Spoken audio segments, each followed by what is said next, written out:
2000년 12월 31일 아침 도쿄도 세타가야구 가미소시가야 3촌의 23번지 6호 주택에서 남편 미야자와 미키오, 부인 야스코, 딸 니이나, 아들 레이가 숨진 광경을 부인 야스코의 어머니가 발견하게 됩니다. 바로 옆집에 사는 야스코의 어머니가 딸의 집에 전화를 걸었으나 받지 않는 전화. 이상하게 생각하여 방문해보니 일가족이 처참한 시체로 발견된 것이죠. 약 23년이 된 현재까지도 범인은 체포되지 않고 미제 사건으로 남게 됩니다.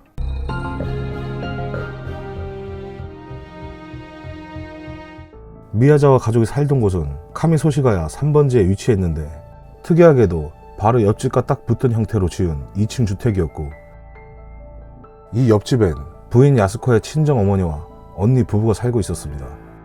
이 주택지에는 200여 가구 집들이 있었지만 공원 토지 확대 사업으로 재개발이 확정되어 다른 주민들은 이사를 갔기 때문에 사건 당시에는 불과 4가구밖에 없었던 것이죠. 피해자 일가도 사건 4개월 뒤인 2001년 4월까지 사이타마현으로 이사할 예정이었기 때문에 자택 주변은 이미 집을 허문 것도 있어 을씨년스러웠고 밤이 되면 아주 조용했다고 합니다. 그러던 중 2000년 12월 30일 밤 11시경 집 뒤에 있는 펜스를 발돋움 삼아 피해자 집 2층 욕실로 누군가가 침입하게 됩니다. 피해자들이 살고 있던 집 주변은 산과 공원이 있어 집 뒤로 울창한 나무들이 있었습니다. 조사에 따르면 그 펜스 주변에 나뭇가지가 꺾여 있었는데 창문 아래 지면에서 범인의 발자국이 발견되었고 욕실 창문과 방충망이 지면에 떨어진 채로 발견되었다고 합니다.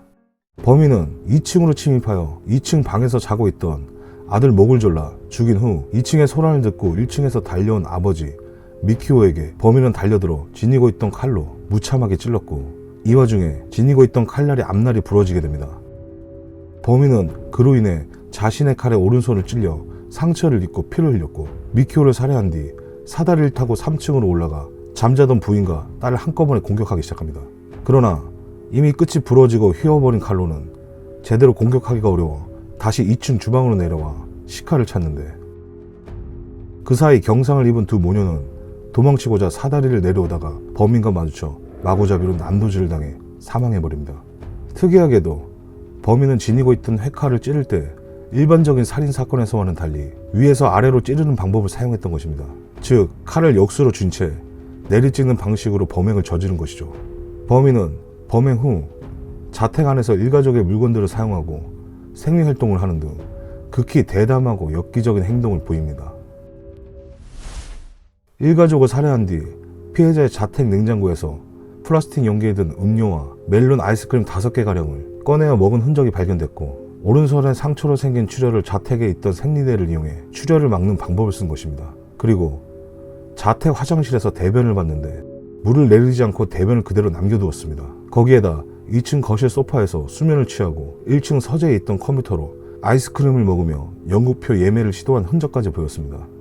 한마디로 사람을 4명이나 죽여놓고 거기서 음식을 먹고 화장실을 쓰고 컴퓨터를 이용해 영국표 예매를 시도하고 잠까지 잔 엽기적인 흔적을 남긴 것이죠. 이후 목격 정보가 있었는데 사건 발각 당일 오후 5시 20분 도브니코역 도착, 토부 열차 안에 오른손에 반창고를 묻힌 남자가 있었다는 제보가 들어왔고 남성의 외형은 30세 정도로 신장은 약 170cm에 말랐으나 몸집이 컸으며 녹색에 룩색을 메고 검은 다운 자켓에 청바지와 하얀 운동화를 신고 있었다고 사건 직후 제보가 이루어졌으나 본격적인 조사는 10개월 후에 시작되었습니다.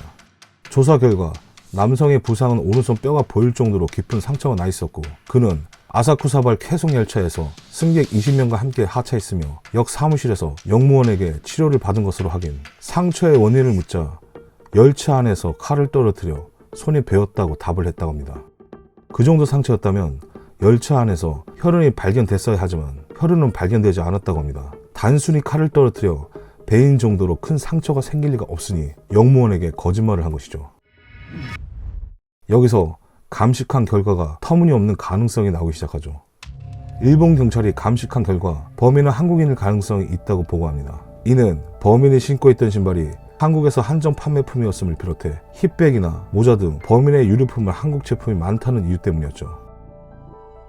사건의 실마리를 잡기 위해 한국으로 조사원을 파견했으나 한국 전과자들의 지문과 대조해보니 지문이 동일한 전과자 기록은 없었고 지금도 신규 지문을 등록할 때마다 대조 중이지만 일치하는 기록은 없다고 합니다. 한국에서 성인이라면 지문이 모두 등록되어 있으므로 여기서 안 나온다면 당연히 한국인이 아니라는 뜻.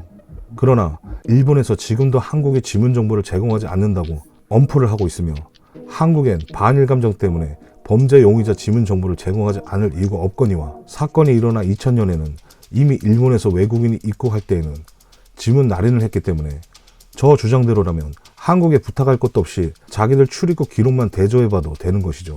거기에서 아무것도 안 나온 이상 범인은 외국인일 리가 없다는 뜻입니다.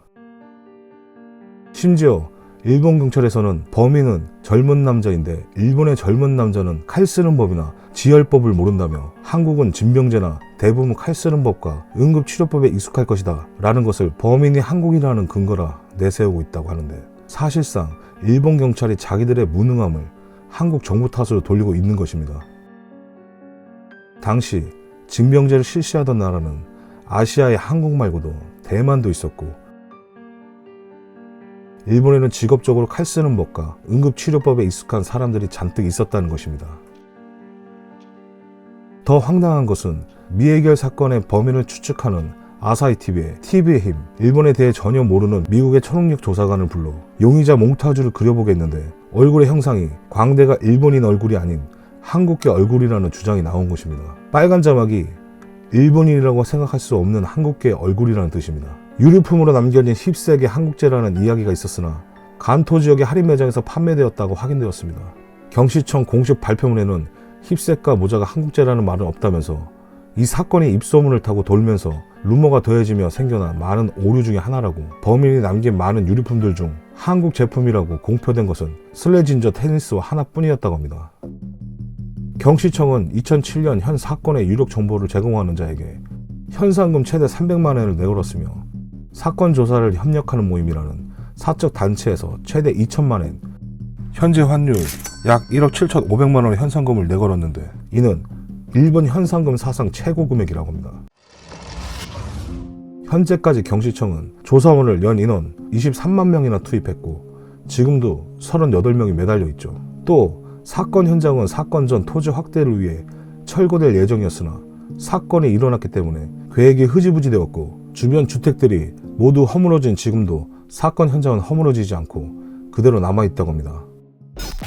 일본에서 크게 다루어질 정도의 강력 사건이었기 때문에 세타가야 근방의 방범 등과 누르면 바로 신고가 되는 신고장치 기계를 설치, 현재도 피해자 자택엔 방범 설비가 철저히 되어 있고 경찰관이 매일 순찰을 돌며 단순히 현장에 접근만 해도 의무조사를 받아야 한다고 합니다.